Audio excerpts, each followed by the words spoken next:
উত্তেজনাপূর্ণ ম্যাচে সেনেগালকে 3-2 ব্যবধানে হারিয়ে নকআউট পর্ব রাউন্ড অফ 32 নিশ্চিত করেছে নরওয়ে। 1998 সালের পর এই প্রথম নরওয়ে বিশ্বকাপের গ্রুপ পর্বের বৈতরণী পার হতে পারল। অন্যদিকে টানা 2 ম্যাচ হেরে টুর্নামেন্ট থেকে বিদায় নেওয়ার শঙ্কায় পড়েছে আফ্রিকান পরাশক্তি সেনেগাল। ম্যাচের মূল ঘটনাবলী। প্রথম হাফ, নরওয়ে 1-0 সেনেগাল।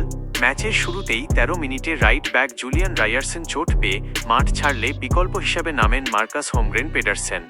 ম্যাচের 43 মিনিটে সেনেগালের ডিফেন্ডার কালিদু কুলিবালির ভুল ক্লিয়ারেন্সের সুযোগ নিয়ে গোল করে নরওয়েকে এগিয়ে দেন পেডারসেন, যা তার আন্তর্জাতিক ক্যারিয়ারের প্রথম গোল।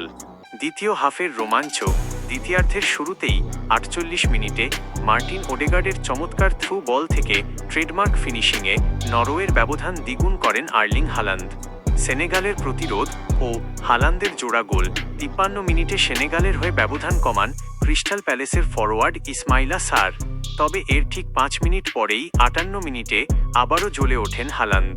প্যাট্রিক বার্গের পাস থেকে বল পেয়ে নিজের দ্বিতীয় এবং দলের তৃতীয় গোলটি করেন তিনি। শেষ মুহূর্তের উত্তেজনা।